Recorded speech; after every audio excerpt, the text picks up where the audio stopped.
People are actually stuck in relationships, in jobs, financially stuck, becoming much lonelier as a species, but there is a way to get unstuck. And we're going to find out right now. Adam Alter, a New York Times bestselling author and psychologist. This episode is for people who are stuck in their careers, relationship, or any aspect of life, and how to become unstuck.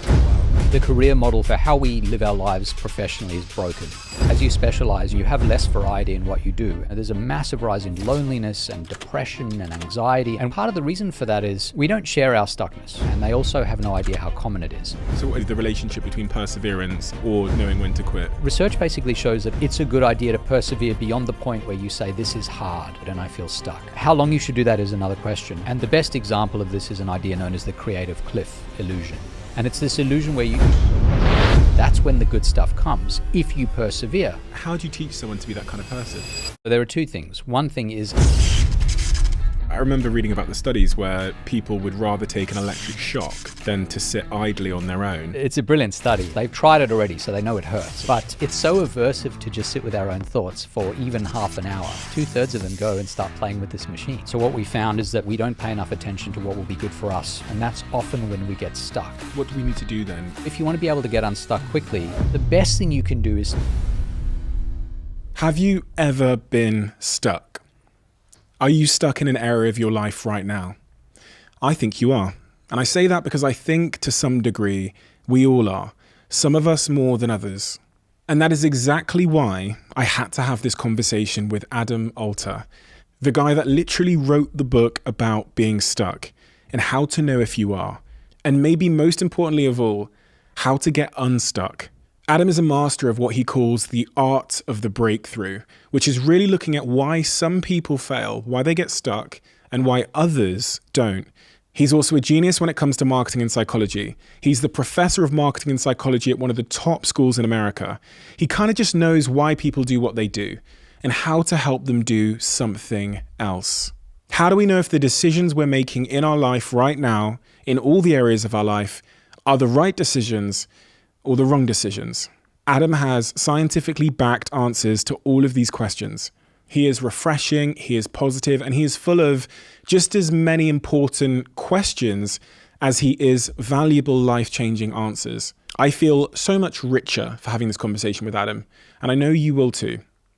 Enjoy.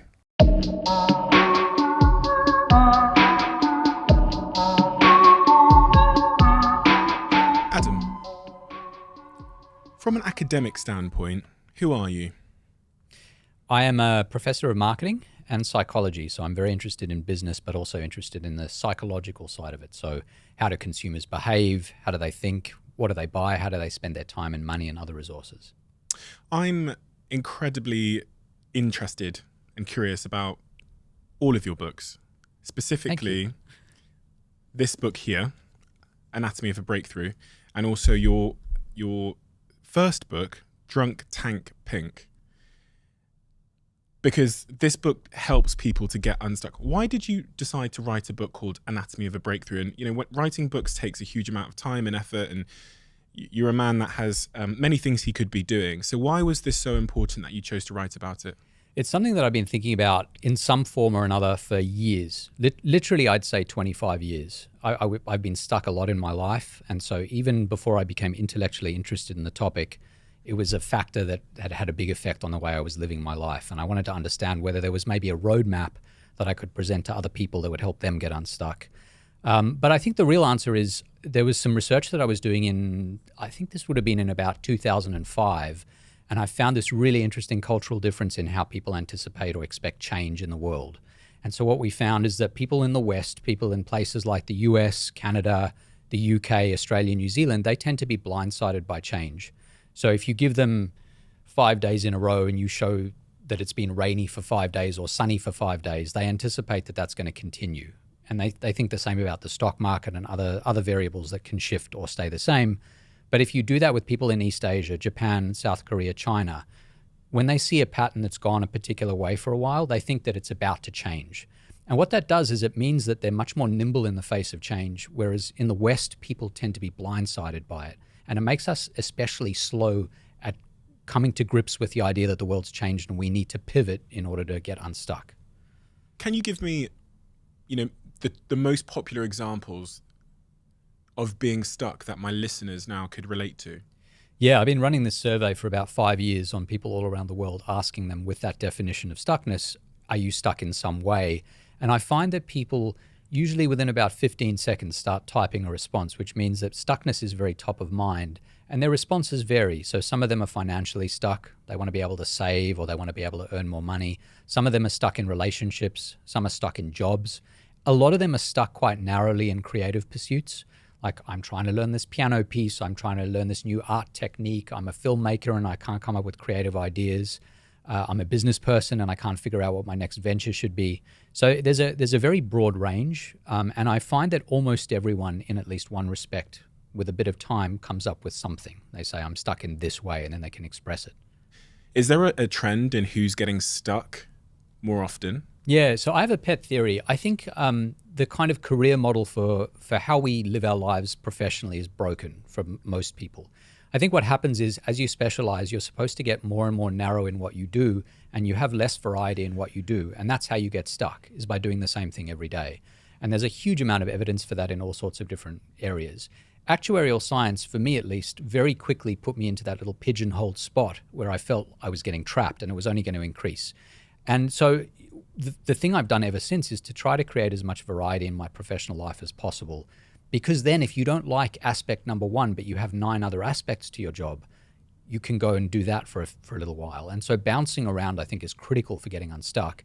Often very smart people get very, very interested in very narrow topics. And that's essentially the definition of a PhD, is you spend a huge amount of time becoming an expert in a very narrow area. And I think that's fine for a PhD itself, but if you're going to make a whole life out of doing that, I think if you're a restless, intellectually curious person, you're going to get stuck really fast. You almost become a victim to being good at something in life, don't you? Because you get promoted and promoted and promoted up in that direction, and your label, whatever it is, doctor, dentist, lawyer, becomes reinforced by your own success at that thing. And you can get 10 years down the line at something and go, how the fuck am I living next to the office? Yeah. I'm a lawyer doing law 14 hours a day. What happened to that violin I used to play? And you're right, we become really narrow individuals. And when you think about what a human is, we're so multifaceted, especially when we're younger. Yeah. We're doing all of these things. It's a real shame. I also think what happens is you get promoted, and it does get narrow, but it also changes. So the thing that you were really good at is no longer the thing that you're doing. And a lot of what happens in promotion, especially professionally, is you become a manager and you manage people who do the thing you love instead of doing the thing you love. And so that's how you get stuck as well, is by being promoted out of the thing that got you passionate about what you were doing and being told, no, instead you're going to watch other people do the thing you love. Now you suddenly have to be a people manager, which some people like doing, but a lot don't. And so that's also inherent in the kind of professional models that we have in hierarchical organizations.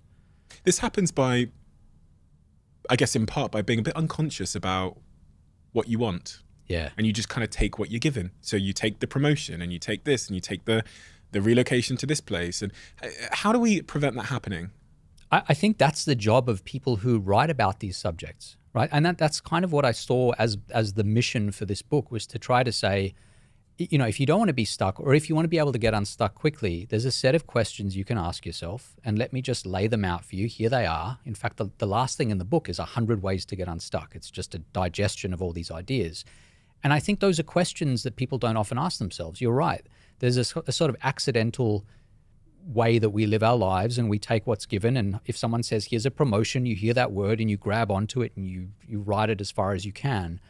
But I think it's easy to be a little bit mindless about where your life takes you. And sometimes that's fine, but in a lot of cases it's not. And the book tries, in the book I try to distinguish those cases from each other. Like, when should you let life lead you, and when should you be a little more purposeful? On that exact point, I've mulled over the last couple of weeks this idea that there's kind of 2 narratives that prevail in our lives, kind of 2 instructors. One of them is this external narrative. It could come from your parents or society's expectation of you taking that promotion, or thinking that that job is a admirable job for you to take, so you take it. That's the external narrative. Then the other narrative, if I can call it that, is how you feel. Yeah. And I think we're conditioned to care more about that external narrative because the rewards seem to be more aligned with the external narrative than like how you feel. Because if people really were orientated by how they felt in that job, in that relationship, in that city, whatever, in that course at university, they would make significantly different decisions. But it's almost like we've tuned out of that. Yeah. I think the problem is that humans don't know how they feel in isolation as well. If I took you and put you in a room for a week and said you can have food and water and you can have your thoughts, and I took you out after a week and said, so what are you thinking? Like, what's real, what's not real? What do you believe? What are your preferences and values? You'd struggle. There's a lot of really interesting evidence that if you isolate humans, they don't really know what to do with themselves. So those external forces, that there's a kind of permeability between what I'm feeling inside my head and thinking and what these other forces are suggesting to me. So I think it's totally true that we don't pay enough attention to what will be good for us, separate from what other people think we should be doing. But I also don't even think many of us know the answers to those questions, not all the time, but about a lot of things. Like, I know deep somewhere, I know that I love to draw, that I'm at peace when I'm drawing and painting. I haven't done that for a really long time. I'm too busy, to your point, of being too focused. But I know that that's something that, preference-wise, I love doing. But then the question, should I make my career and my life about that? The only way I knew how to answer that was by speaking to lots of people who said it's very difficult to become an artist. Here's the path. It's probably going to be hard to make any money, so keep it as a hobby. But knowing just based on my feelings what to do, I wouldn't have known what to do as a young person. And so I think that's part of the problem, is that it's not just that we're silly for kind of paying attention to others. It's also that I don't even know if we know in isolation without those inputs what the right kinds of paths are. You said about putting me in a room and leaving me with my thoughts. That sounded like hell. It does, yeah. And I remember reading about the studies where people would rather take an electric shock than to sit idly on their own. Yeah. And they tested people and they said, would you rather take an electric shock or sit here for a couple of minutes on your own? And people took the... It's a brilliant study. I mean, the way they set it up is brilliant, because they get you to sit in this room, and they do it with men and women. They're mostly college undergrads. And they say to them, you're just going to be sitting here for half an hour. There's a little machine in the corner. It delivers electric shocks. They've tried it already, so they know it hurts. It doesn't feel good. And they're told, you can sit with your thoughts, or, the machine's there if you want to go and use it, which is a bizarre thing to say to people. And they sit there for a while, and time passes, and the vast majority of them go, I think it's 2/3 of them go and start playing with this machine. It's so aversive to just sit with our own thoughts for even half an hour that we need stimulation, even if it's negative stimulation. And you wrote a book about this subject matter, about addiction and screens and all of these things, this sort of incessant need for distraction that we seem to have developed. What was your biggest sort of takeaway and learning from that process of putting that book together? I think the biggest thing for me was I'd always imagined that addiction and the need for this kind of stimulation was a sort of personality thing. Like you either have that personality or you don't. But I became absolutely convinced by, not only by the book and what I was researching, but by understanding how many of us fall prey to these devices, that this is universal. It's just about being human. That if you know how to push the right buttons in a human, you can turn that human, as you can with rats and monkeys and other animals, into a bit of a fiend for whatever the thing is that it needs. And the people who design the platforms that we use are so good at that job, and they have so much data to perfect what they've done, that ultimately the platforms they design for us are like crack. They're very, very difficult for us to resist. You talk about in Drunk Tank Pink how people behave differently when they're in the presence of others. And I found that really, really curious. Could you just give me a flavor of some of the studies and insights you gained from that? Because that kind of links to what you were saying there about how living behind screens might decay our humanity a little bit. Yeah, well, I think part of it is just that the best versions of ourselves come out when we're around other people. We are much, much more likely to be civil and decent to other people when they're around and when we see them and when we spend time around them. That kind of shared social space is really important. It's also really interesting when we're around other people. We tend to default to the thing that we are most likely to do in any moment. So there's a lot of good evidence for this. Like if you take a champion cyclist, you put him or her on a bike, a stationary bike, that person will go faster in the presence of other people than alone. And there's something about this kind of, they call it latent energy. This is a very old psychological study that talks about latent energy that is liberated from us when we're in the presence of other people. So if you're trying to learn something new, you imagine you're in class at school and there's a teacher who's staring over your shoulder. That's terrible. because we don't really know how to take on board new information. We're just overwhelmed by the cognitive load of that experience. But if it's something you're good at, you will be extra good at it in front of other people. There's something about being energized by others. So if I work out with someone, then I'm more likely to... You'll lift more, you'll run faster, and so on. Yeah, pretty reliably. In that book as well, before we get on to being unstuck, there were some other things that I found really curious that I was keen to ask you about. That was your first book, Drunk Tank Pink. You say how our names have a huge bearing on our outcomes across various facets of our life. Yeah. It's quite shocking to me because our name is something that we don't choose and it seems to be so simple and slightly irrelevant. Yeah. It's true. I mean, there are lots of different ways names influence us. One of these little demonstrations that I do when I give talks on this subject is I'll present the letters of the Roman alphabet, the 26 letters that we understand to be the letters in the English language, and I'll ask people to think about their 3 favorite letters. And then I say, now put your hand up in the room if one of those at least was the first letter of your first name, middle name, or last name, and almost every hand goes up. So these are letters. Who has preferences for letters? It's a bizarre thing to have to answer, but we do, and it's because these letters are such a strong expression of who we are. It's a part of our ego that's contained in the letters of our name. And so even that alone shows the power of names over us, that they are such a strong reflection of who we are and our identity. So that's the first thing. And you find interesting effects from this, actually. If you look at the hurricanes that we name in the US or that you name around the world in other places, you get much more donation aid if the hurricane name matches your initial. So they found that when Hurricane Katrina came through and devastated New Orleans, people whose names began with a K donated way more than people whose names didn't begin with a K. The same for a whole lot of other hurricanes with other initials. The other big thing is the ease with which people can pronounce your name. So that seems to have a really big effect on all sorts of outcomes. If people can pronounce your name, there's this kind of sense of familiarity. If that's the breaking of the ice happens over that first pronunciation of your name, obviously the easier it is to say the name, the less anxiety you have about it. I guess the more smoothly that breaking of the ice goes. And there's a lot of evidence from some of my own research. We looked, for example, at how quickly people rise up through law firm hierarchies. How quickly do they become partners? And there's a period in the middle of careers, in like about the 10th to the 20th year of a career for a lawyer, where there's a premium. You are much more likely to become a partner, several % more likely to become a partner earlier if your name is pronounceable. And I think what's happening there is, if I'm a partner at a firm and there are a whole lot of young associates and I'm trying to put together a team, if there's someone with a name that's easy to pronounce and someone whose name I'm anxious about pronouncing, I don't know how to pronounce it, I will default to the one who's easy to pronounce.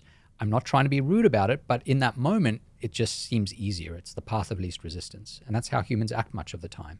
Is there not an element of discrimination and prejudice associated with that? Because I think if a name was easier to pronounce, it's probably familiar. It's therefore probably culturally popular. They're probably like me, like a Jack or like a Stephen.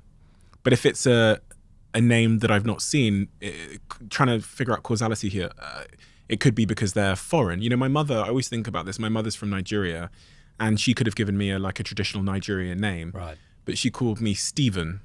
And I think, I was also born in Botswana in Africa. I think had she called me something else, my life probably would have been quite different, in all honesty. I worked for 4 years on phones doing telesales. Yeah. And when you call up and your name is Stephen in the UK and you sound like I do, yeah, I think any prejudice someone might have had because of the color of my skin or where I'm from vanishes. Is there any evidence to support that? Yeah, so there are 2 things. One thing is absolutely the prejudice that goes along with having a foreign sounding name. And there's evidence, for example, in the United States, there's a study where thousands of CVs were mailed out and applications for jobs, either with a traditionally white name or a traditionally black name, as we think of them in the United States based on the demographic naming trends. And especially for the ones that were kind of in the middle of the pack, not especially strong and not especially weak, there's a huge premium to having the traditionally white name. So there's a lot of prejudice that goes on with naming. But also in the studies we did, we wanted to partial out this specific effect of fluency, of how easy it was to pronounce. So we restricted our analysis in the one case to just white lawyers who were born in that particular country. And so you find the same effect even there, that the white lawyers with white names that were easier to pronounce tended to do a little bit better. But you're right, I think a huge part of it is prejudice and discrimination. What about our environment, our surroundings? How does that have an impact on how we're feeling and our behavior from what you learned writing your first book? Yeah, so I focused a lot on physical environments, things like natural environments, the power of nature to replenish us in general, which sounds like a kind of non-scientific idea, but there's a huge amount of science to this idea that if you happen to spend a lot of time in urban environments and then you go to a place where you have, say, a running stream or wind through the leaves on a tree or something like that, it's deeply replenishing. It has all sorts of amazing psychological and emotional effects. I was also very, very interested in the effects of the weather and of colors around us and how those shape our experiences of the world. So there's some of it's not all that surprising, but you see even in baseball matches in the United States, when the game is being played on a warmer night, there is more aggressive behavior. You see huge rises in crime, things like that on hot nights. And then with colors, that's really the centerpiece of the book. I'm colorblind, so I've always been fascinated by color. But the title of the book, Drunk Tank Pink, is specifically about this color that is used to paint the inside of jail cells in some places. And it's a color that's supposed to pacify people. It's like this bright bubblegum pink color. And they've found quite a lot of evidence for the last 30 or 40 years now that there's something about this color that does seem to calm people down, at least initially. Pink? It's bright bubblegum pink, yeah. And it sedates people? Briefly, and then they go, then there's a backlash effect. But yeah. Oh, really? Yeah. They found that if you leave people in there for too long, apparently there's a backlash, yeah. Hitchhikers should wear red? Yeah. This is research looking at how essentially attractive we are to other people depending on the colors we're wearing. And the early studies were done on online dating platforms where you have the same picture of a person and you Photoshop the shirt they're wearing. This is true for men and women, and it doesn't matter whether they're trying to attract men or women. But there's something about the color red in particular that's really attractive to humans and actually to other animals too. And when you see the color red, it inspires a kind of approach-oriented behavior. So where you might have passed that person by, if you're thinking about dating apps and you're swiping, there's something about the color red that slows you down and attracts you. And in the context of hitchhiking, it has a similar effect, especially when you have a heterosexual male driving and you have a woman wearing a red shirt. You get a very strong effect. So if I'm trying to find a girlfriend or a boyfriend, you're saying... Make sure they're not wearing red. Make sure they're not wearing red. Well, if they're wearing red, you've got to ask yourself, am I attracted to the red shirt or am I attracted to the person? Whereas if they're wearing another color, it's much more likely to be an unbiased, unvarnished opinion of them. But if I want to attract the opposite sex... Oh, if you want to attract, wear red, yeah. Okay. That's useful to know. Yeah. I am not single, but if I ever happen to be. Yeah. Oh, but even for your partner, this is probably why Conor McGregor has this famous saying where he says it's red panty night. Oh, right. So when he wins a fight, I think he said it on the microphone to Joe Rogan. He said, it's red panty night tonight, which means that him and his wife are going to be intimate tonight. Yeah. But red is always, for whatever reason, in society been seductive, hasn't it? It's always been, as it relates to lingerie. I wonder if lingerie sales are more in red than others. Huh. Quick one before we get back to this episode. Just give me 30 seconds of your time. 2 things I wanted to say. The first thing is a huge thank you for listening and tuning into the show week after week. It means the world to all of us, and this really is a dream that we absolutely never had and couldn't have imagined getting to this place. But secondly, it's a dream where we feel like we're only just getting started. And if you enjoy what we do here, please join the 24% of people who watch this channel regularly and have hit that subscribe button. Means more than I can say. And if you hit that subscribe button, here's a promise I'm going to make to you. I'm going to do everything in my power to make this show as good as I can now and into the future. We're going to deliver the guests that you want me to speak to, and we're going to continue to keep doing all of the things you love about this show.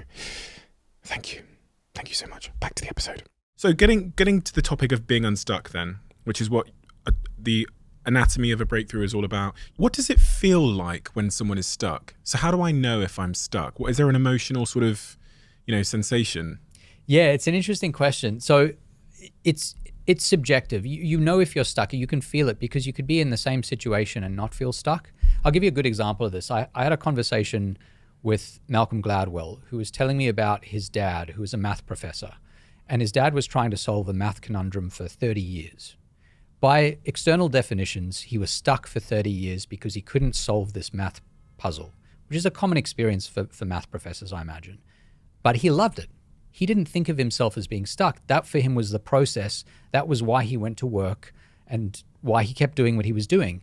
And so, if I thought about being stuck in something and not making meaningful progress objectively for 30 years, the idea drives me crazy. But for his dad, for Malcolm's dad, that was something that was really appealing. He really enjoyed that process. And so I think a lot of dealing with being stuck at first is getting your head around what it means to be stuck and figuring out that usually it's not as big a deal as it seems it might be.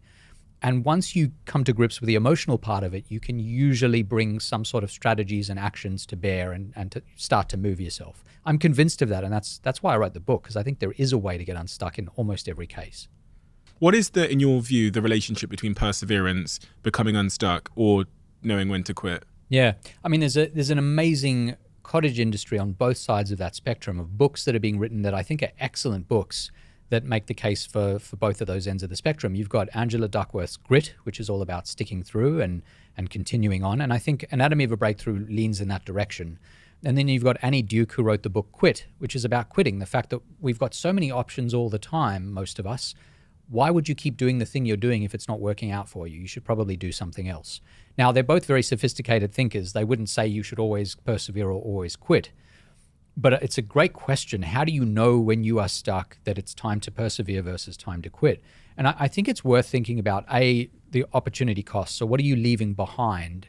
Is there something else that's very obvious that would be an easy thing to jump to that would require leaving behind the thing that's making you stuck? And if that idea seems really appealing, as it did for me when I was doing actuarial science and wanted to jump away from that, then you should probably consider moving on. But the research basically shows that almost always it's a good idea to persevere beyond the point where you say, this is hard and it's not feeling good and I feel stuck. How long you should do that is another question. I think one of the guides that should be useful in determining that is to ask yourself, if there's an end state that I'm trying to approach, am I getting closer to it across time? If I'm learning a new skill, is the delta between where I am and where I'd like to be shrinking over time, the gap between those two shrinking, or is it staying the same, or is it even getting larger? And if it's staying the same or getting larger, then I'm probably not getting closer, and that's a good indication that I should probably quit. It's time to move on. I've thought a lot about this, and in my last book I wrote a chapter about quitting, and I was trying to figure out why I appear to be quite a good quitter. Mm-hmm. I'm well known for quitting school, my first company, my second company, university after one lecture. And this is the quitting framework I tried to draw up. Okay. So I'm going to just slide it across the desk, and please ask me if you've got any questions, and then I'll... So there's two kind of routes you can go down the quitting framework. Are you thinking of quitting because it's hard? You're running a marathon, it's the last mile of the race. It's hard, but it's worth it. Yep. So if it's hard and it's not worth it, quit. Mm-hmm. If it's hard and it's worth it, stay the course. Going down the other side, it sucks. That could be a relationship, a place you're living, the job you have as an actuary, whatever. Yeah. So this framework seems to me unassailable. In other words, there's nothing, I can't imagine that anything here could be disagreed with, because it makes total sense. And it's nice and broad. It's nice and broad, right? Yeah, you can imagine any situation being folded into it. The other thing I quite like about it is that this distinction between it's just hard and it sucks is very central to a lot of the ideas in my book. And I think if something sucks, it's emotionally unrewarding and you hate it and you're grinding through it, most of the time you should quit. And you have here this one limb to your model that says, if you can make it suck less, continue on. Marriage Very counseling. Often, yeah, right. Speaking to your boss. Right, exactly. And so there's great value in asking that question. But the it's just hard part I'm focusing on, because a huge part of this book is about how hardship is the first step in making something good. Yeah. Good stuff happens when things are hard. And because we're human and we have been evolutionarily, penned into the situation where hardship is seen as a problem, like we're using too many resources, don't do something that's harder than it needs to be. We're very used to that. It's not true about everything we do, but it's true about enough things that we misinterpret hardship or hardness for being a problem.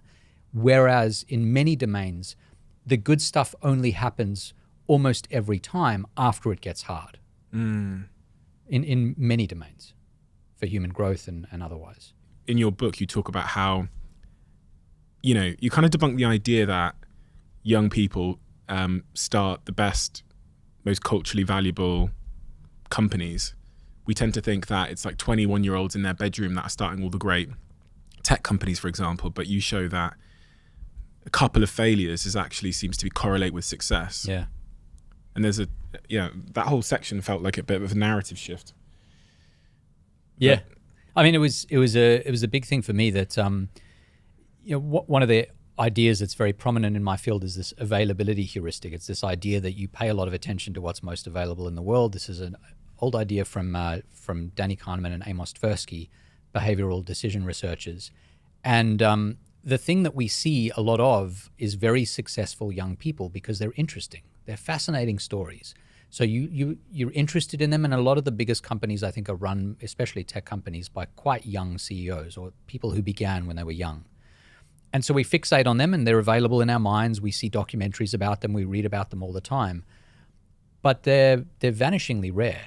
And so what you find is that the age to begin a company, if you want to maximize success, if you look at the age of the CEOs who tend to be very, very successful, we're talking like mid-40s.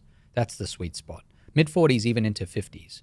And the thing that distinguishes a 22-year-old from a 45-year-old is, as you said, partly failure, that by the time you're 45, you've doubled how long you've been alive. You've had a lot of time to fail and to come back from that. And so if you're still creating companies, you've learned something along the way. But also your life is deeply rich at that point in a way that it isn't necessarily as a 22-year-old. You've got a lot of other stuff going on. Good stuff and bad stuff maybe, and maybe complicated stuff. But all of it is kind of adding a spice to the mix that I think makes your ideas thicker in some way and makes you, I think, better at making certain calculations that maybe when you're younger, you don't have all the information for. And so that's what you find. Who's more creative, young people or middle-aged people or old people? It's interesting. So young people, and I'm thinking especially about kids, because I have a 5-year-old and a 7-year-old, they are phenomenally creative, and in part they're creative because they don't accept anything. They're curious about everything. My kids will not ask a question without a follow-up or 5 or 10 or 20 follow-ups, right? Nothing is okay until we've explored it to the ends of the earth, and that's amazing, and that's why kids learn so much so quickly. They take nothing for granted. There's no such thing as common wisdom to a kid, right? You can say everyone does it this way, and they'll be like, why? But you say that to an adult, most of us say, oh, okay. We assume that what's the done thing, the way the herd is behaving is that way for a reason, even though often it's just accidental or it's just the easiest thing or whatever. And so I think very, very young people are tremendously creative because they push back a lot. But one of the really interesting things for me in this book is that I found people from young adulthood all the way through to very old adulthood, very later in their lives, who are experimentalists by nature. They take nothing for granted and they constantly question. And so they are way more creative because they ask more questions. But then they say, okay, so here are 10 options. How do I know which one's the best? I'm going to inhabit each one for 2 months, and then in 2 years I'll know the answer. And they do this serially. And some of them become Olympic athletes, even if they don't physically have the stature for it, because they're so good at finding new techniques. I talk about one of them in the book. Some of them become business titans because they say that everyone else is doing this thing and assuming it's right. Here's a different thing that's way better, and I know that because I've tried all the other options. And they end up being really successful because that curiosity that you have in childhood, when you carry it over into adulthood, it's kind of like a superpower. And so I think it's more about the questions you ask than your age. I couldn't agree more. And it's one of the things I constantly am trying to figure out how to get my team. When you said to me that there's a certain type of person that just continues to keep asking why is the age, I was like, can you introduce me? Yeah. Because I'd love to hire them, because that's exactly, you think about what innovation is at its core, and it's that kind of rejection of convention, and that harder road, which is to try and reason up from first principles per se. Yeah. You mentioned an athlete. Yeah. Who are you referring to? Yeah, it's this athlete named Dave Burkhoff. He was an Olympic athlete in the 1988 and 92 games, 88 in Seoul and 92 in Barcelona. He's a backstroke swimmer. He swims the 100-meter backstroke and then some of the medley races. And I spoke to him for a while on the phone to understand his experiences, because he doesn't look like a lot of other backstroke swimmers. They tend to be very, very tall. The average world record holder is 6'3" to 6'4", so quite tall. He's about 5'10", which is a big difference in professional avenues if you're thinking about Olympic athletes. And when he was a student in the mid 80s, he was at Harvard, which is not a place you really go if you're going to be a champion swimmer. It's a place you go for intellectual experiences, but it's not the best athletic school, generally speaking. But he had a coach there who encouraged him to be curious, to ask a lot of questions. And Berkhoff was naturally like this. So he would say to his coach, why do I need to swim that way? Like, why don't I try like 10 other ways to swim? Let's tweak my technique in all these different ways and see what works best. And what he ended up doing was he discovered that you swim about 88% faster when you're fully submerged under the water than when half of your body is above the water and half is below, which makes total sense from a physics perspective. But most backstroke swimmers, the way they swim is they push off the wall, and the minute they do that, their body starts to fight for oxygen because they're under the water. And so your instinct is to pop up as quickly as possible. But if you can train yourself to deal with the oxygen deprivation, you stay underwater for longer and you swim much faster. So Berkhoff developed this technique called the Berkhoff blast-off, it was known as, where he would swim underwater for the first 40 meters of a 100-meter race. So 40% of the race, almost a full lap of the Olympic pool. And then he would come up for air and then he would keep swimming. And he broke world records. He wasn't the best swimmer in terms of his physique, but he was the best swimmer strategically. And he had spent years experimenting to find this technique. And then, of course, all the other athletes saw the same thing and they started doing the same thing. And so it became more competitive. But in the interim, he won gold medals at 2 Olympic Games. He won a bronze. He was the world record holder multiple times. So, that questioning led someone who, in certain respects, at least physically, shouldn't have been the world record holder to be just that.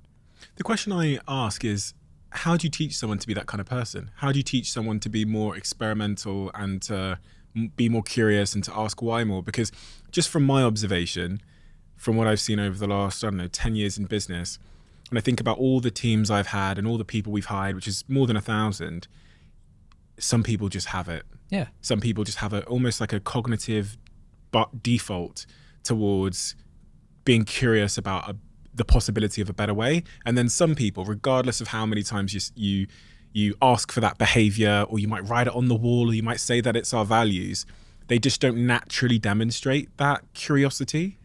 Yeah, I mean, there's an individual difference variable that you're describing that's real. And with every construct, when we talk about a desirable human trait, there's going to be variance, right? Creativity, addictive personality, and so on. All of these things are going to vary on a spectrum. Some things are educable. You can sort of teach them. You can make people better at them. So if you're at a 3 out of 10, you can become a 6 out of 10, or maybe even a 7 out of 10. This curiosity question, though, I think, and I say this as an educator, I think it can be taught. And I think that's essentially what we try to do a lot of the time. That's my course. I teach a marketing course. It's maybe 3 months long. If you only come out of that course with one thing, it's to know the right questions to ask. If you're in a business and you're trying to promote a product or an idea or to create a new product, I want you not necessarily to know the answer, but at least to know what the questions should be. And so I think it's the job of educators, the job of books, the job of whatever information you get in the world to train you in that direction.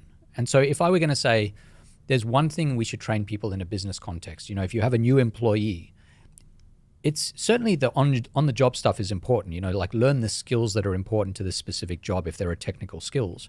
But the most important general skill, know the right questions to ask and constantly ask. So here's one way you do that is you say, I want you to look at this thing, whatever this thing is. It could be your framework that you showed me, the quitting framework. I would take everyone who I'm considering hiring, and as a diagnostic tool, I'd have them look at it and say, tell me one thing that's not right with the framework or that you think could be improved. Do it again now. Give me a second thing. What about a third thing? And if they can't do it the first time, coach them through it, work through it with them. But don't just do it with your framework, find 10 ad campaigns. Say, imagine you're the chief marketing officer at this company. What's one thing you could do differently that maybe isn't better, but at least is worth asking? Let's ask that question. And if you do that enough times, everyone becomes more curious. It becomes the habit. It's the way you interact with the world. So I think it, to a large extent, can be taught. That's kind of the thing I was reflecting on is, do you have to even tell someone to look at the framework and then find something better? Because I'm in search of the person that looks at the framework and goes, Steve, I found something better. Those people are amazing. They are. If They do exist. They do exist, and I found some of them, and that's Dave Burkhoff, right? No one said to him, you have to question whether the way everyone swims the backstroke is the best way. And I found a few people like that, but they are vanishingly rare. There aren't that many of them who really make that their kind of life's philosophy, experimentalism as a philosophy. But there are some. A lot of them actually end up going into academia and into science because they want to know the answers. Yeah. They just want to know. They're curious to the ends of the earth. But for the rest, the other 99% of people who aren't like that, I think you can lift them all up from a 3 out of 10, 4 out of 10 to a 7 or an 8, maybe not a 9 or a 10. But if your whole workforce is people who are a 7 or an 8 out of 10 on curiosity, it's much better than having them mostly at a 3. So I think you can move the needle a little bit. And that small minority tend to provide so much value for the less experimental majority. And, because I think about, we have this group in all of my companies called Ever Changing Landscape. And the whole point of the group is when we see something changing in the world, or, might be a new update to a platform or something within our industry has changed. It could be an update or a feature or whatever. Take it from where you've seen it and just share it with the rest of the company. And you see in these groups that we have that it's really a small cohort educating everybody else. So let's say there was 100 people in the Slack channel. Yeah. I'd say there'd be 5 people that were super prolific, and there'd be 15 that were kind of doing it.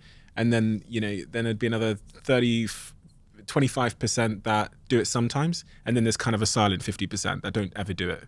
And they don't seem to have that sort of natural curiosity. And I always think as a CEO, I need to find more of that 5%, because the disproportionate value they can add by finding, as I said to you before recording this podcast, just a tiny tweak that changes our trajectory is profound.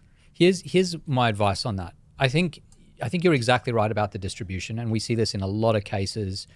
I talk in the book about the 80-20 rule, the Pareto principle, that most of the gains come from the small minority and so on. And we know that, if you're a business, often the vast majority of your sales come from the tiny minority of customers and so on. So we know this is true. And in the case here where you say 50% of people are not doing the work on the Slack channel, you could break that 50% down into, I think, 2 broad groups. There's one group that's just the way that kind of person approaches life is to just not be very motivated, and there's not much you can do about that part, right? If they come to work because they see it entirely as an extrinsic reward for their time, that they come and they get paid and that's just what they're doing and it's a day job, you're never going to teach them to be curious. But there is a group of people in that 50%, and I think it's probably sizable, especially at a company like one of your companies. Those people want to be better. They want to do a better job at this. They maybe don't have the skills today, but if you show them, they will latch onto it and they will get better at it. And it's the most important thing you can do as a leader in organizations is to not just find the people who are talented versus not talented, but to find the people who don't yet have whatever you would consider to be the talent, and to separate them into those who really want to be the talented ones and those who just actually don't care that much. They're just there to do the bare minimum. And that's where I think you're pouring your attention and education into that first set of people who are motivated is key. Do you think you can teach someone to be curious about something? Because I wonder, people go home and they choose what they watch on YouTube and what they read about and what they consume on Netflix. That kind of seems to be the purest indication of what they're actually curious about, the stuff they lean into in their free time. So we've got some people in our team even here that are here now, that when they go home, they're learning about cameras and how to shoot video and all those kinds of things. And then you might have someone in the same team that goes home and just wants to watch Keeping Up with the Kardashians. It's quite obvious, and I think everyone could agree that the first person who has a natural curiosity towards the subject matter outside of their professional pursuits is going to achieve more in their professional pursuits. So could you, I have to provide some nuance here, that it doesn't matter if someone goes home and watches Keeping Up with the Kardashians. They'll be useful in other ways because they'll be getting sort of creative insights outside of the industry, like you said. But I do believe that those that are curious about the thing they do professionally will go the furthest. Yeah, so I think with curiosity in general, if I don't know much about cameras, I just have my phone and I use it as a camera. That's about all I know. I just push buttons.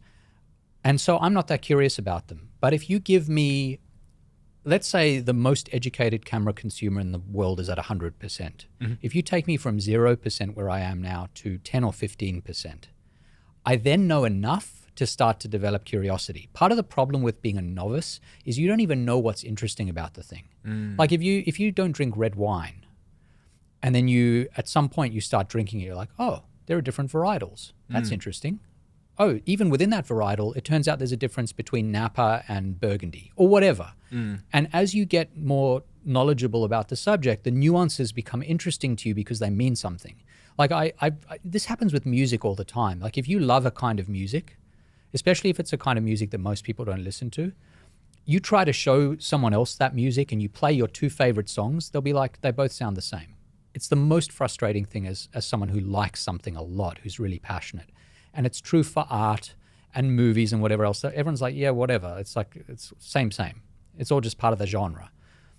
But once you develop a taste for it and you get curious and you get into it, that's when you start to see the real life of it.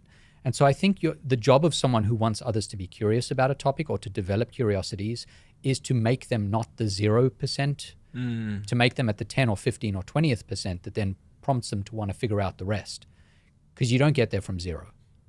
You talk about maximizing and satisficing. You believe there are two outlooks on success. This is part 2 of your business, your book, the heart section. And there seems to be some kind of through line between experimenters and non-experimenters and maximizers and satisficing. Yeah, did I satisficing. Yeah, that's right. Yeah, so this idea, it's an old idea. It's about 70 years old now, but it's the idea that broadly speaking, when you make decisions or make choices, you can be either a maximizer on one end of the spectrum or a satisficer. A maximizer is someone who says about everything, I need the very best. I need to spend a lot of time and energy figuring out the best.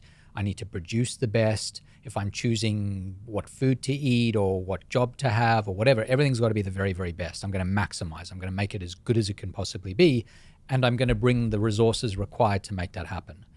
Satisficers are people who say, you know, there's a level that's good enough. It's not perfect, but it gets over the bar, and it's going to be a different bar for different things. If it's an important thing, the bar gets raised and it's lowered for less important things. But as soon as I find an option that's good enough, I'm going to take it and then move on with my life. And then there are people who are kind of in the middle who say about some things like my partner that I choose, or if I'm going to choose what job to have or which country to live in. Those are really important. Whether to have kids, those are important questions. I'm going to maximize on those. Everything else, not that important, at least relatively speaking. I'm going to just find a good enough option. And what you find is that people who satisfice tend to be much happier. Oh, fuck. The key is to, I mean, if you maximize on everything, I think it's paralyzing. The key is to know when to maximize. And so if you satisfice a lot of the time and say, let's be honest, I don't need to maximize on everything, then that's the way to do it, is to know, to be able to distinguish between the two. So if you're a chronic maximizer about absolutely everything, there's a lot of evidence that you're likely to get stuck on small, unimportant things. Depression, is that a trait of maximizers? Yeah, absolutely. High achieving?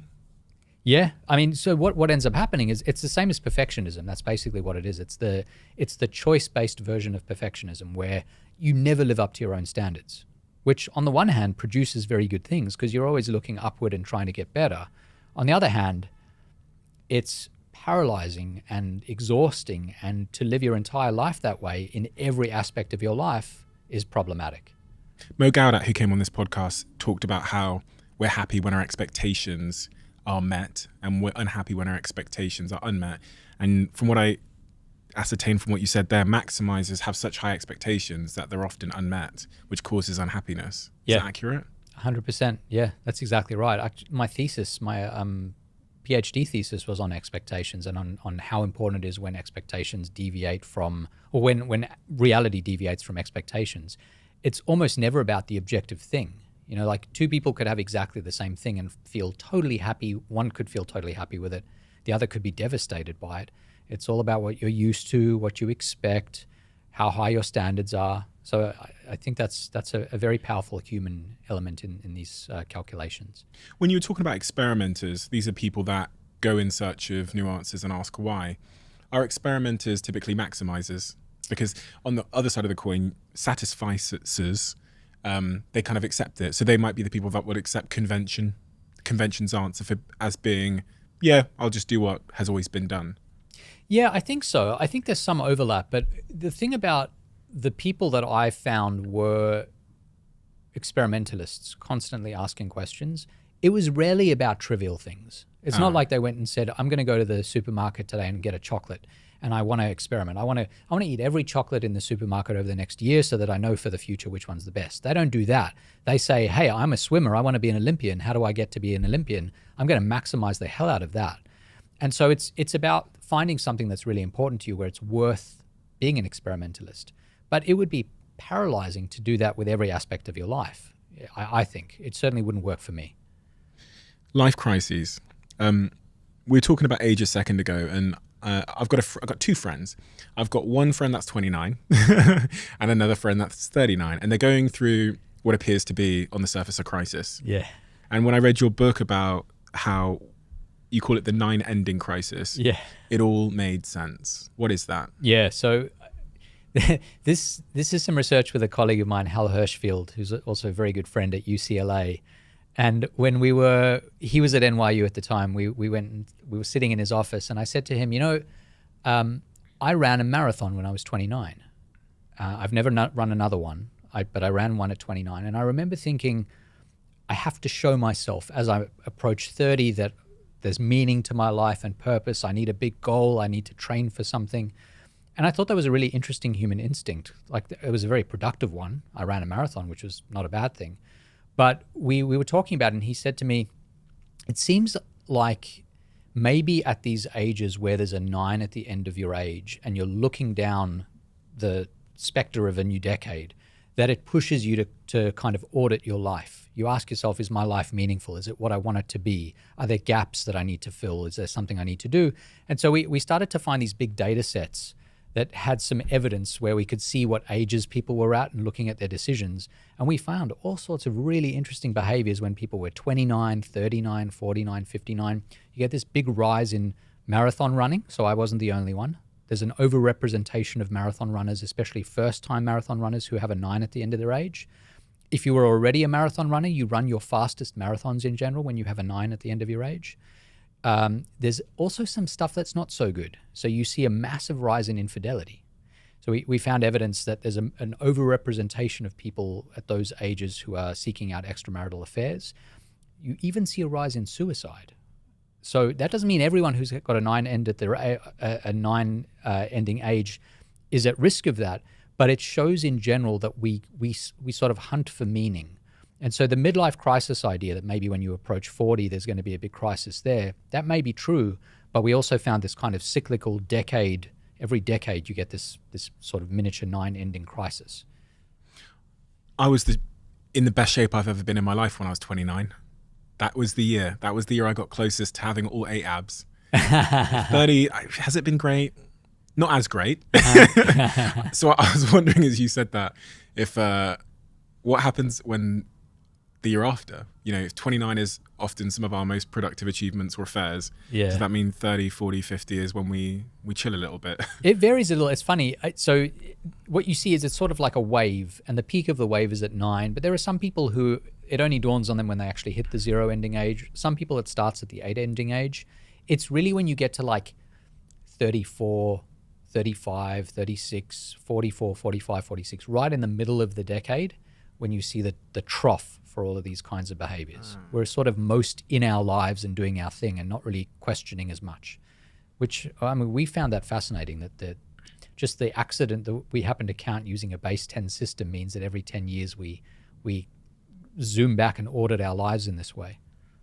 It's such an because the number is such an irrelevant thing in the context of your physiological health, your metabolic health, but symbols matter, and you talk about symbols in your first book as well. Yeah.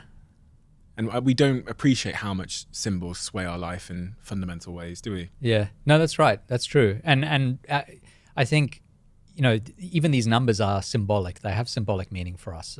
It's something, when you say I'm in my 30s, it's different from saying I'm 28 or 29, even if it's just a year apart or even a few days apart. And it's the same with what it means to be in your 40s. It's symbolic for a time of life and certain expectations about what that time of your life is supposed to be. And so I think that's what happens. We talked about expectations, that you're suddenly in your 40s or your 50s or your 60s, and then you say, what does that mean? And here is where my expectations are. I should have the following things, maybe a certain amount of money, a certain career status, maybe a partner, maybe kids. And then do you have those things? And if you don't, then you get this kind of acting out behavior, some of it productive that tries to remedy the problem. Perhaps you try to get fit and run a marathon, but sometimes for some people, it's not very productive behavior. I know this more than most because I started in business at 18, and you can imagine when I was on BBC Newsnight and they introduce you, and he's only 18 years old. My business is making zero money, but they were just blown away because of expectation of what an 18-year-old should be doing. And then I had that throughout my career, and he's only 25 and he's got 1,000, and he's only 20, and then he's only 29. And then it stops. Stephen Bartlett is an entrepreneur. And I'm like, listen, one day has changed and suddenly no one's introducing me by my age, because 29 and 30, the expectations of a 29-year-old running a business and how big that business might be and how many team members and revenue versus a 30-year-old, you go, he better be a billionaire or else we're not going to mention his age. I'm in my early 40s, and it's the same thing. As an academic, if you're a professor in your 30s, you're young. And then you hit suddenly one day you're 40 and they're like, you're a professor, whatever.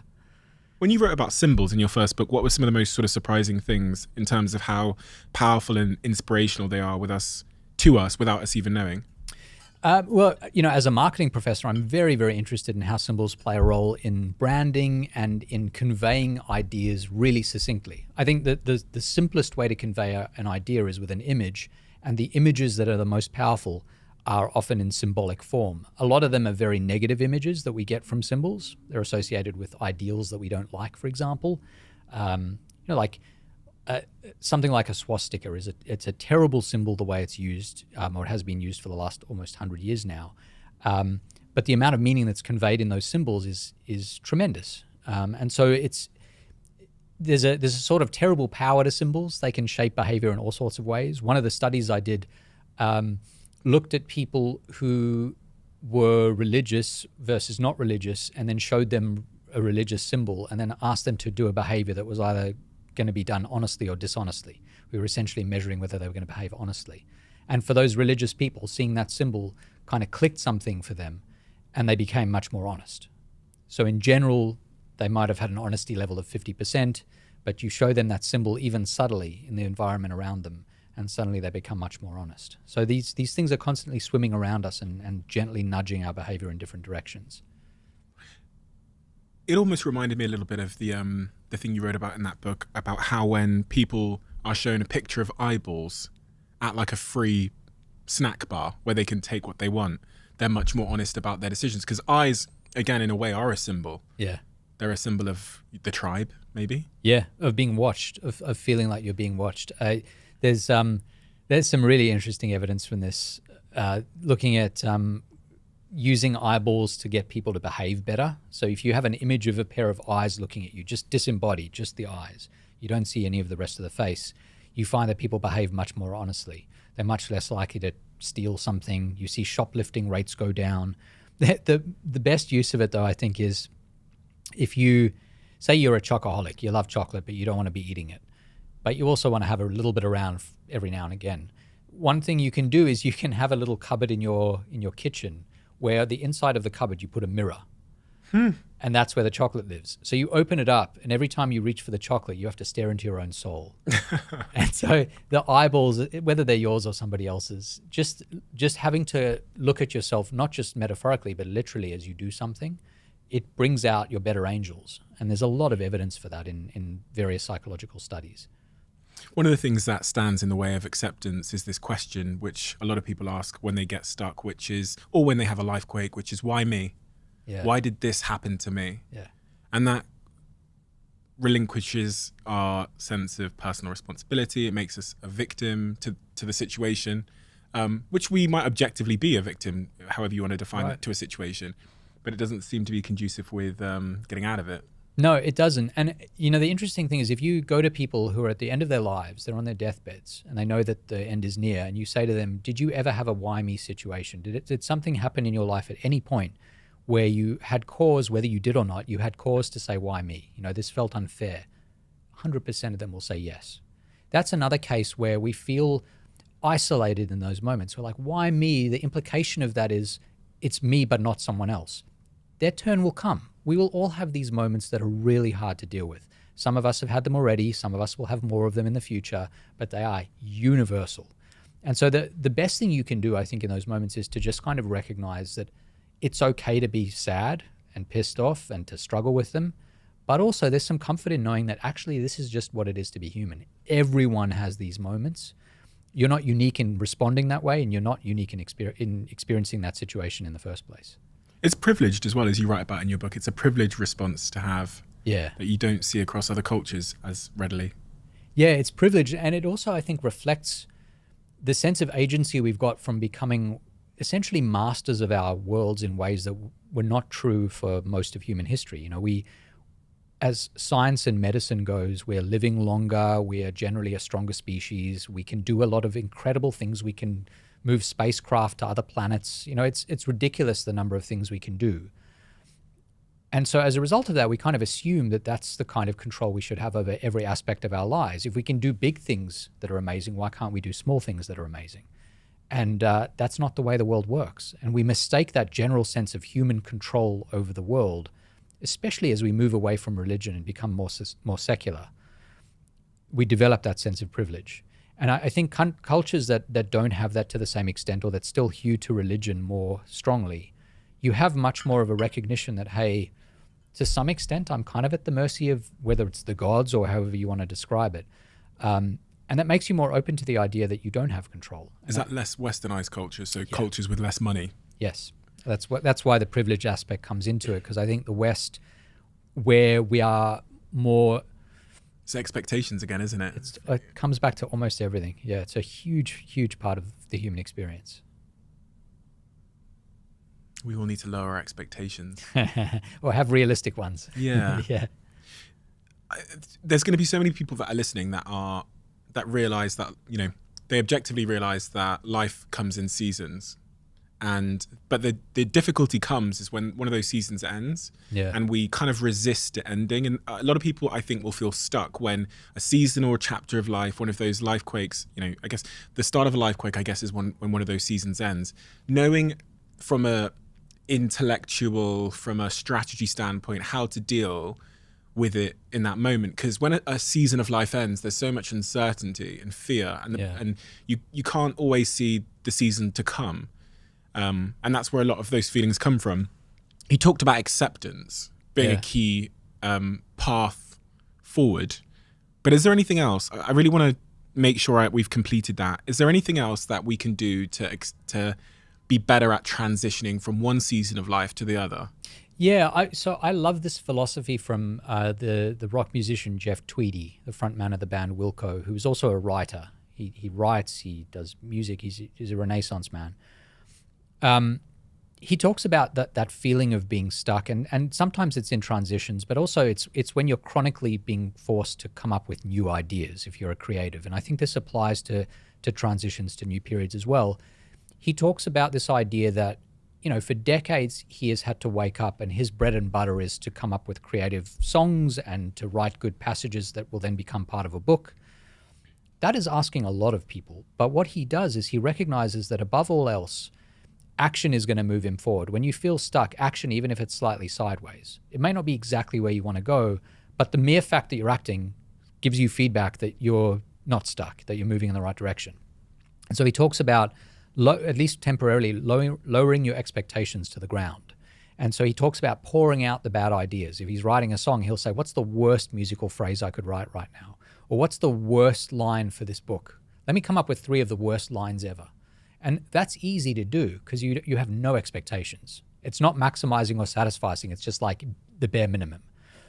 And when you do that, you get the ball rolling, you show yourself that you're not stuck. And so then what follows that, as he describes it, is the good stuff. That's when you get your good ideas, because the wheels have been greased and you're moving forward. And I think that's true in transition periods, that we spend a lot of time agonizing. There's a lot of dealing with the emotions, which is fair. There's a lot of time strategizing. But just acting is tremendously liberating, even if the action itself doesn't bring measurable rewards in the short term. I was thinking as you were saying that, within the context of dating. So you've just come out of a horrific divorce, you're sat at home on your own, you can't even remember how to date. Yeah. And you're going to try and find someone that is as appealing as the person that's just dumped you or divorced you. And they're hard to find. So you just procrastinate, you kind of sit in the misery, and that's where you feel stuck. Yeah. If I apply the philosophy you've just said to bad ideas first, what I'd actually do is I'd just go on a date. Yeah. And I'd say, listen, this is not going to be the husband, but we're going to start getting some practice, and we're going to start getting out there and putting my makeup back on and whatever, and getting out there into the market. And you'd take a bad date just to get the ball rolling. Is that accurate? Yeah, I mean, and a lot of people do that. That's the philosophy of the rebound, right? That Oh yeah. yeah, but I think that's right. I mean, I think from the perspective of the person who's been dumped, we always think about the rebound from the perspective of the person who suddenly discovers they're the next option. Yeah. You know that's not a good sign. Yeah.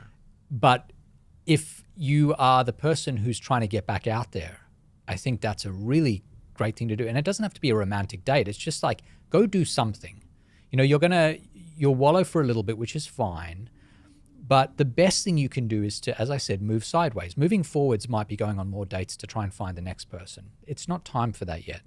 It's time to just go to a movie, go and see a rock band, like do whatever it is you like doing, just so you're not doing nothing. Just act. And action, one of the great things it does, especially when you're ruminating and you're thinking about how bad and tough things are, is action is a phenomenal distraction. Like when you're acting, you're not thinking as much. And so it's worth doing just to be doing something. That's why people rebound, isn't it? But it also gives us a sense of meaning and purpose, which is often the thing that the rejection has robbed us of. So me going out and having a one-night stand, I don't advise it. I'm not against it, but I don't advise it. I have no opinion on one-night stands. Right. Going out and having a one-night stand, maybe the reason I feel rejection is because I'm telling myself a story that I'm unlovable or unwanted, and going out and getting evidence that someone is interested in me can help with the pain of the rejection. And it's the same within work. If you've been fired from a job, maybe you're telling yourself a story about your self-worth, and just going out there and doing some work, even if it's volunteering somewhere, could help ease the rejection. Because the rejection often is just a story, isn't it? Yeah. I mean, I think that's right. I also think the human experience is essentially bouncing like a ping pong ball from one thing to the next, where the next thing you do is trying to capture whatever feels like it's missing from the last thing. And actually, a lot of relationships, when people jump from relationship to relationship, are about exactly that. It's like when a relationship ends, you think about what was the thing that was missing in that one? Like, why didn't it work? And you fixate on that with the next person. Now, there may have been some great things about the last person. You forget to focus on retaining those in the next person. And so then you're missing something different in the next person that you go to after that. And so this is what we do in jobs. This is what we do in how we spend our time, in pursuits, in dating. We're constantly trying to create the thing that feels like it's missing, because humans by nature just focus on deficits, on losses, on the negatives. And so that sort of propels us forward. What's a better approach? I mean, the explicit one is the sort of gratitude approach in saying what's working. Like, that's the flip side of this, is to say, whether it's about a relationship or a job, what were the best 5 things about that relationship that I would want to retain in future? If you don't ask yourself that question, it biases the decisions you make thereafter. And I think it biases them in a way that's really unproductive. It's going to be true if you jump to a new job, move to a new country or city or town, any change. It's worth asking, not only what didn't work and do I want to fix, but also what did work and do I want to retain? The best way to get unstuck is to simplify the problem as much as possible.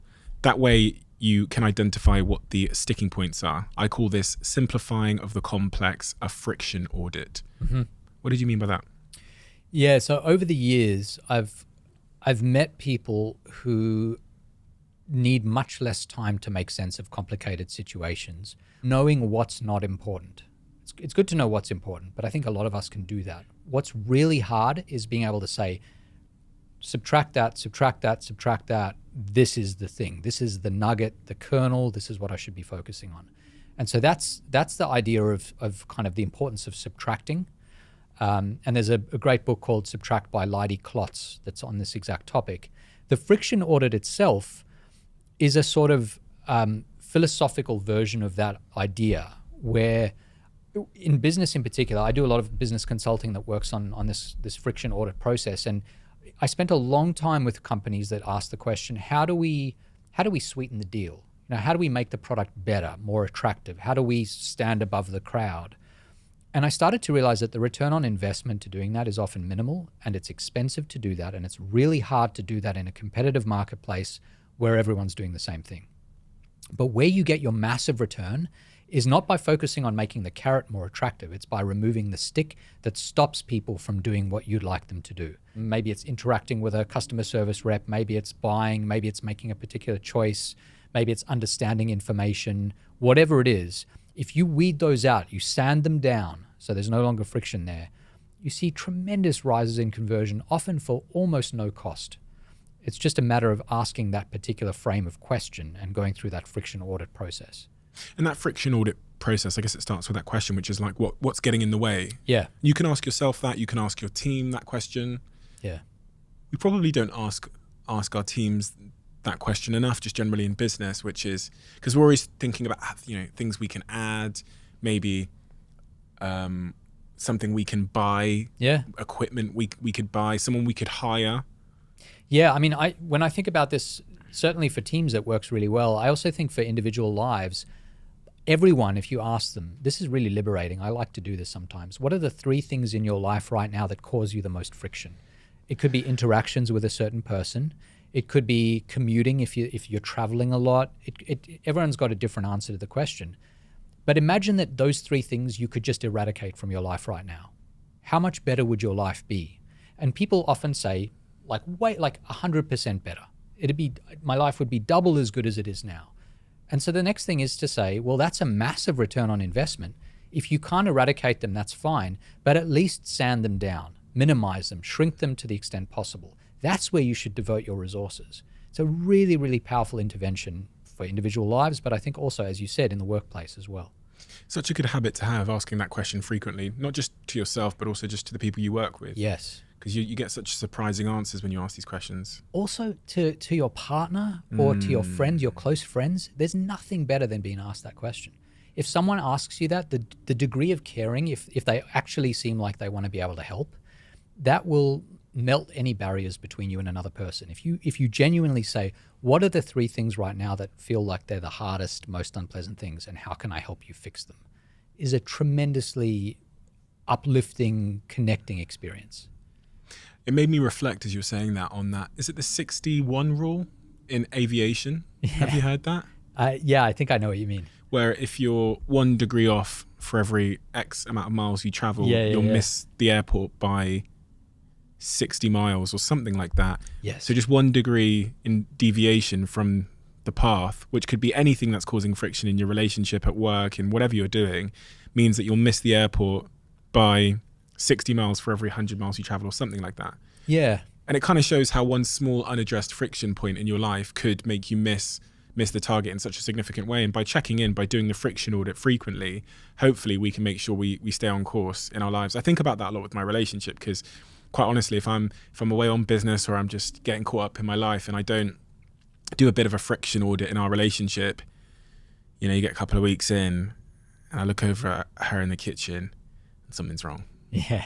I don't know what's wrong, but something's wrong. And it's always because we haven't had like a conversation in a while about like something. Yeah. We haven't checked in. Yeah, I think it's huge. I actually talk about this in the book, that 61 idea. So you know what it is? Because I destroyed it there. No. So I don't talk about it as the 61, but I talk about the Y2K bug that people were worried about around the turn of the century to 2000. There was this concern that all these computers would crash because they all had the 2-digit number associated with the year. So in 1999, it said 99. But when we ticked over to 2000, it went 00, and a lot of computers would think it was 1900 instead of 2000. This was a concern that planes would fall out of the sky and nuclear power plants would explode and all this. But they first identified this problem in the 60s. There was a guy at IBM named Bob Bemer, and I think it's Bemer or Beamer. who was like, hey, we should figure this out. Like, it's not a big deal yet, but I think computers are going to be big. There are going to be a lot of them around by the year 2000. Let's deal with this in the 60s where it's easy to reprogram the few computers we have. Let's make it a 4-digit number or do whatever we need to do. In the end, governments in the 90s spent billions of dollars because that 1 degree off in 1960 that no one bothered to correct ended up being the 60 by the time we got to the year 2000. So these little things that niggle that we don't deal with end up getting worse and worse and worse. And it's so true about relationships. They compound negatively against us. My favorite book I ever read when I started reading more was, I think it's called Jeff Olson, The Slight Edge. And he talks exactly about that, about the things that are easy not to do, like saving £5 or brushing your teeth, are the things that end up compounding against us or for us in our lives and having the most significant impact, because we ignore those things. We don't think they're important. And that's why I think a friction audit, it's not a waste of time. It's often sweating the smallest things that garners the biggest results. As you know, they're a sponsor of the podcast and I'm one of the investors in the company. My relationship with Huel started with the ready-to-drink range, which I have here in front of me on the table. Why did I choose to drink this? First and foremost, convenience. I'm not the type of person that wants to spend a huge amount of time whisking or mixing things together. And I don't typically have a huge amount of time during the day. And there are some days, not always, but there are some days where, because of the limited amount of time I have, the choices that I would ordinarily reach for aren't necessarily the most healthy choices. They're certainly not nutritionally complete. So as soon as I discovered Huel existed, because of a wonderful guy who worked on one of my teams in Manchester, walked past me wearing a Huel t-shirt, I inquired what it was. He told me what it was. And then I bought the ready-to-drink bottles into the office. It was a game changer for me. And it meant that on those days where I'm tempted to reach for less nutritionally complete options or less healthy food options, I have something right underneath my desk in the fridge that I can reach for that allows me to remain in line with my health and nutrition goals. And Tesco have now increased their listings with Huel, so you can now get the RTD ready to drink in Tesco Expresses all across the UK. Career hot streaks.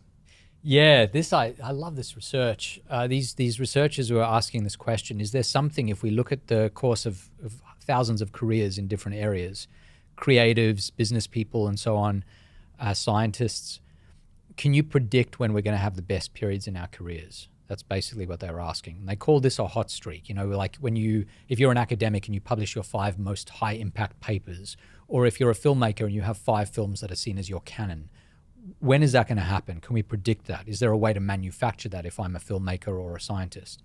And they identify these 2 processes that need to happen in precisely this order. One of them is known as exploration. And in exploration, you go far and wide. You have a default of yes, which means that when someone comes to you with an opportunity, you're like, yeah, sure, why not?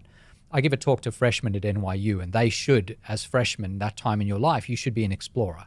You don't know what you're going to end up doing with your life. You could stumble on something wonderful. You should say yes to everything. And during this phase, you know, they talk about Jackson Pollock, the artist who ended up developing his drip technique that he became famous for. Before he did that, he spent a number of years trying 5 or 6 different other techniques. Peter Jackson, who made the Lord of the Rings and Hobbit films and became, you know, a titan for those films, he was doing horror and all sorts of other stuff before that. These were their exploratory periods. But at some point, that yes default has to become a no default, where you say, hey, I've been trying these different things. I've been exploring. It's time to exploit. That's the second phase. And during that phase, you say, hey, of those 5 or 6 things I was exploring, this one looks like it has the most promise. I'm going to pour my heart and soul into that thing for a little while and see what comes of it. So for Jackson Pollock, it was the drip painting. For Peter Jackson, it's these big, epic fantasy films. And what happens then is you've considered the options, you pick the best one, and then you make the absolute most you can make of it. You squeeze all the juice out of the orange. And that's when those successful hot streak periods arise, when you go broad and then you go really narrow. And then when you feel stuck again, you go broad again and then you go narrow. And you expand and you contract throughout your life, professionally and I think personally as well. That's I think, a path to a good life. So people that might have been doing the same thing for a couple of decades or a decade are probably not going to stumble across a career hot streak because they're missing that experimentation and that exploration. Yeah, I think that's right. And, the best evidence for this, for me, at least personally, was when I give this talk to the freshmen, I show them the 4 emails that I've got in the last 20 years that changed my life.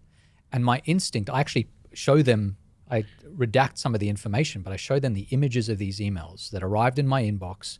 And I remember with each one when they arrived, I was like, I'm so busy. There's no way I can do this. It would be an email from someone saying, for example, before I wrote my first book, an agent reached out and said, I just read a piece about some of your research. I think there might be a book in this. What do you think? My first instinct was like, I don't have time for this. I'm so busy. I'm a first-year professor. But I was in this exploratory period, so I ended up saying yes. Totally changed my professional life. I have a few others that are like that. And those 4 are sitting in a pool with thousands that went nowhere.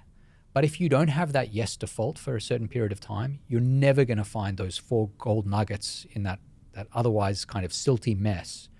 And so I think it's a really important default to have at certain times in your life.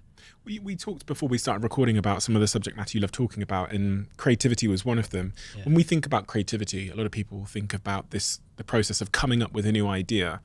And by trial and error, I've tried to figure out the conditions which allow me to come up with my best ideas. I've got a couple of hypotheses around when I'm at the gym, I seem to come up with all my best ideas, or when I have space. Yeah. But the process of coming up with an idea, if you were advising me as a consultant on how to get my teams to think of better ideas or to come up with our best ideas, what would you advise us to do? Yeah, so here's a long-term strategy that I think is really valuable that I've used and I've found very helpful.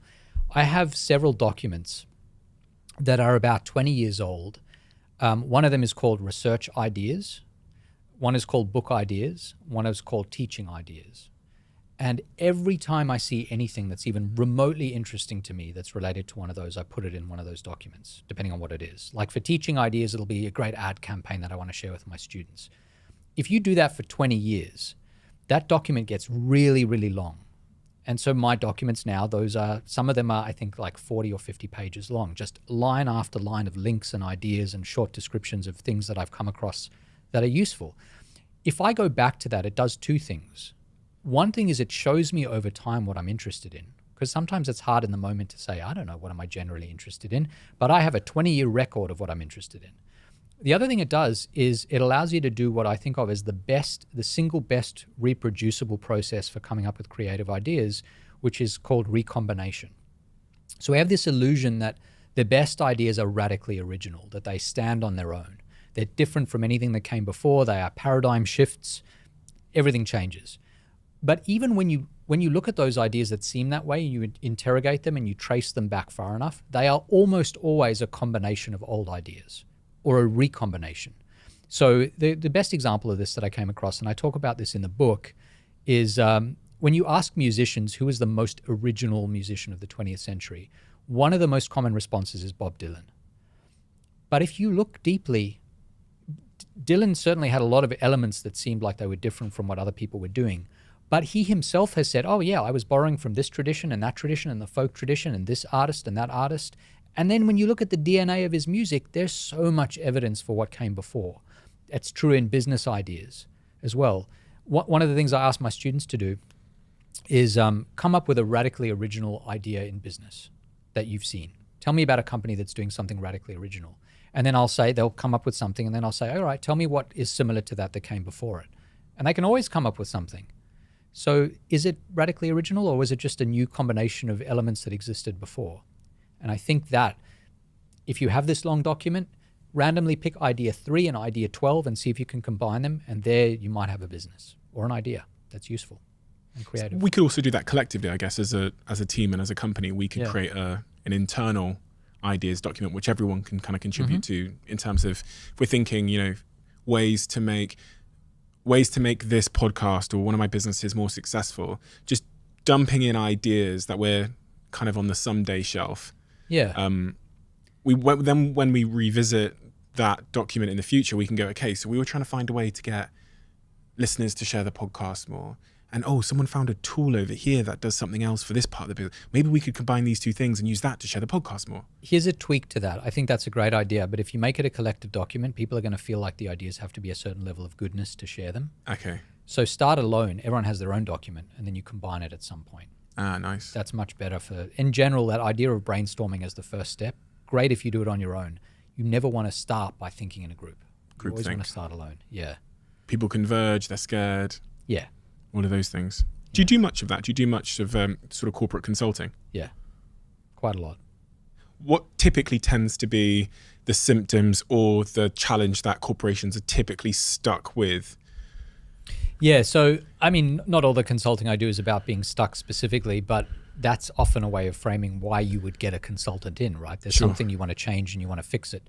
So very, very often it's a company that's experienced a change in situation, like the cost of our raw materials has gone up, what do we do now? Or there's a thing that we needed and we can't get that anymore, or the legislation has changed and the government now doesn't let us do this key part of what we used to do. So a lot of it ends up being quite operational when it's about stuckness. It's like, how do we pivot? How do we figure out a way around this situation? But the consulting briefs are incredibly broad and varied, which is, again, why I love it so much, because no two gigs is the same. Pivoting then? Yeah, there's a lot of pivoting and a lot of figuring out how to change, and also what doesn't need to change. I think often the instinct is, yeah, I did some work with a company that makes denim jeans, and they were like, well, cotton's just gone up dramatically in price. And so as a result, it's more expensive to make our jeans. What do we do? And they're like, we need to just overhaul the whole process. I was like, I don't know. I don't think you do. I think what you need to do is frame the rise in price in a way that people don't balk and run away. You know, you've got a long, strong relationship with a lot of customers over time. You have a strong brand identity and so on. So no, don't throw the baby out with the bathwater. Let's just figure out how we can sell the idea that maybe things are just a bit more expensive now. And against a backdrop where everything's more expensive now. So often it's about minimizing change. As it relates to these 100 ways to get unstuck, do you have any that are your favorite, or that people seem to be most receptive to, that are maybe more on the original side of things? Some of them are very narrow and specific, like case studies that I talk about, but a lot of them are sort of concepts, like the idea that when things get hard, that's when creativity begins. Like, you've got to let things get hard. And we're not creative until we struggle is really important. It's very liberating, because what it does is it takes the naive theory of what it is to struggle to be creative, turns it on its head and says, hey, you're going in exactly the right direction. It's the hardship that heralds the good stuff. So if it's not hard yet, that's the problem. You got to keep going till it gets there. And a lot of people find that quite liberating. I've been playing around in the notes of my phone with this idea. I was trying to find a way to put it on my stories over the last 2 days. And like, I'd got to this point about how the rarity of the amount of people that overcome the challenge directly correlates to the rarity of the rewards behind the door. So when something is, the level of difficulty is a signal of how many people gave up at that exact moment. Yeah. And then logically, if you pursue and overcome the difficulty or get through that door, fewer people got the rewards behind that door. And you're saying a very, very similar thing. Yeah. You're right. It helps you reframe what difficulty is. Difficulty isn't a signal to turn back. It's a signal that if you keep going, the rewards just got greater. Yeah. And I also think it's a question of how difficult is this for other people, right? So being creative is hard. It's hard for everyone. Even really good creatives they get to a point where it's kind of gets difficult, because you're trying to come up with something out of whole cloth that's new. Yeah. And so that's not easy for anyone. Yeah. If there's something that most people can do really easily and you're struggling with it, that's very different from doing something that's hard and persevering through that hardship. So I think it's always important to ask in the background, by finding this hard, is that just like part of the course of doing this thing? Or am I finding it hard because I should be putting my mind and attention elsewhere? Maybe I'm just not very good at this thing, and I would be better spending my time doing something else. Is there anything else in your work? Because you're such a multifaceted guy. I mean, you've written about a variety of different subject matters, from how screens are harming us and our addiction to these mobile devices, to your first book, which centered a lot on sort of cognitive biases and psychology, and then this book about getting unstuck and all the psychology around that. Is there anything else that we should have talked about that you think is valuable to my audience? My audience are a group of people that are trying to get better in their lives. They're trying to get unstuck, trying to get closer to their potential. Yeah. I'll say one thing. I've been doing a lot of research lately on nostalgia on the concept of nostalgia. I think in many ways it's the most powerful backward-facing emotion we have. That as you get older, you start to miss things that are no longer existing in your life that you loved at the time and that you think back on really fondly. And sometimes you even misremember them and you think of them as better than they actually were at the time. But it's an incredibly powerful emotion. And one of the things we've been finding in this research is that the things that make you nostalgic are often at the time what you think of as kind of mundane routines. Like I really miss grad school. I went to Princeton and loved it and had a great 5 years there, but I don't miss the like momentous events. I don't miss graduation. I don't miss ceremonies. I don't miss these big culminations. I miss the really mundane stuff. I miss walking this one path that I used to take in the summer between my dorm room and the office. And I did it hundreds of times. If I could just do that walk one more time. And so I think there's a kind of message there that we often mistake these momentous things that we go through for being like what life is really about. But actually, a lot of it is the kind of mundane routine stuff that's every day. And the reason I like that idea so much is because it suggests that you can wring tremendous value out of things that might seem trivial or not that important if you recognize that. Like it's changed the way I live my life. I cultivate so many little routines out of every day because I know when I look back, that's the stuff that's going to really feel full of reward and meaning.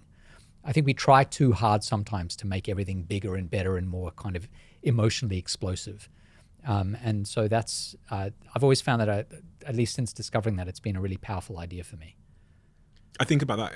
You were just saying about nostalgia, relationships I've had, companies we've been in and, worked in for many, many years. And you look back at the early days and you go, oh, I wish we could have that again. But but I can't quite easily put my finger on exactly what it was other than a bit of excitement. Yeah. A couple of moments where I have flashbacks of good moments we had, but there's nothing to say we can't create those little good moments of celebrating together in a bar now. And I mean, there are three components to well-being. There's anticipation before something happens, there's momentary when it's happening, and then there's retrospection after it's happened. Think about a trip you take. Mm-hmm. If you're really excited for a trip, I'm going to Europe this summer and I'm very excited about it, a particular trip that I'm going to be taking. And I think our job as humans, in sort of respect of all the time and energy we put into living our lives, is try to maximize across those three kinds of well-being the sum of those three. So the fun stuff, book it in as early as possible so you start enjoying it today before it's happened. And then in the moment, which tends to be very brief, right? The moments themselves are brief. Most of the value comes in thinking back for the hopefully decades that come afterwards. So you're saying get your phones out? Yeah, exactly. Just spend every minute on your phone. Take a photo of everything. Yeah. Spend the whole time at Coachella just videoing. Just videoing it. You don't actually want to experience it. You just want to look back on it. Yeah. That's fantastic advice. Thank you, Adam, so much for your time. We have a closing tradition on this podcast where the last guest leaves a question for the next guest, not knowing who they're going to be leaving it for. I don't get to see it until I open the book.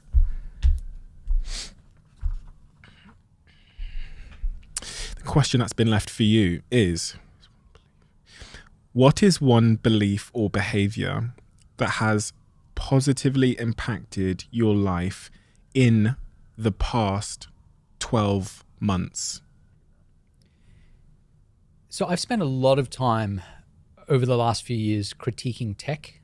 That's what a lot of my work has been about, because I think it's technology generally and screen-based tech, we spend a lot of our time on it, and I don't think it always brings us the rewards we'd hope. And my instinct when I first discovered generative AI, ChatGPT, and the other models that are proliferating was similar. It was sort of this negativity. It's going to steal jobs. It's going to be problematic. But I sort of adopted a more experimental mindset, and I've started using it more. And I've started using it more than anything as a kind of brainstorming partner. It's like, instead of having a brain trust of 10 very smart friends who all think a bit differently about something, ChatGPT is like billions of people all thinking differently about things. And you can keep asking it, hey, give me another idea. Give me another idea. Imagine that one's wrong. Let's tweak that. So I think what's changed for me is I'm trying to embrace these external things that are changing around us a little bit more, because my natural instinct is to say, let's preserve what's so special about being humans and try to stave off all of that infringing effect that comes from these changes. But I'm finding that very rewarding because I'm finding the good. I can still say no to the bad, but I'm finding a lot of good. I think there's a bit of a hangover from the social media era, Yeah. and how that played out, where there was this new technology. We all rushed into it thinking it was all positive, and as the experiment played out, we realized that there are unintended consequences. Yeah. So I think we've come into this real next technological shift with the unintended consequences mindset. I think that's right. I think that's exactly right. And I think the pendulum shifts. I remember when I was talking to people about the last book, Irresistible, about screens, and a lot of them were like, this is 2013, 14. They were saying things like, but everyone loves tech. Like, why would we even consider the problems? Why would you write a book about that? It's a storm in a teacup. The idea that people were not criticizing tech 10 years ago in the way they are now, especially screen tech, surprises a lot of people. But I had way more pushback early on. And then in the say 3 or 4 years that followed, the pendulum swung the other way to critiquing. And I think now, hopefully, we're kind of leveling out a little bit. But I think you're right. There is a hangover from the social media era. I think I'm quite scared about AI. I mean, we use it in our businesses, but I think the social media era has maybe rightly made us think before we go all in about consequences. And it's funny seeing the debates in Congress and with the CEOs taking place before a lot of this stuff has been built and deployed now. Yeah. Whereas with social media, we got 10 years in or 15 years in and we were like, oh my God, so let's run the studies now and see the impact it's having. Right. It's interesting. We're going to see how that plays out. Yeah. Are you writing another book? You thinking about a subject? Yeah, I'm always thinking about stuff. As I said, I've got this document with like 100 book ideas. I'd need to live 100 lives to write them all. But I'm pretty focused on this one now and some other things. But I will start thinking about the next book proposal soon. Adam, thank you. Thank you for writing such an incredible book. And if you do end up writing another book, I'll be the first to buy it, because this book is phenomenal. All your books are phenomenal because they're so accessible, but they're confronting subject matter that is so, as you say, has such broad appeal, where there doesn't appear to be solid, clear answers yet. And I also love authors like yourself that don't take a binary approach to things, because life isn't binary in any regard. And so being nuanced and personalized, I think is what you do so well, but it's also what people love so much. And you're a fantastic talker. You're fantastic at conveying ideas. So if you ever want to start a podcast, Thanks, mate. I'd certainly download it. Thank you so much, Adam. It's an honor to meet you. Thanks, Stephen. It's been great. Thank you.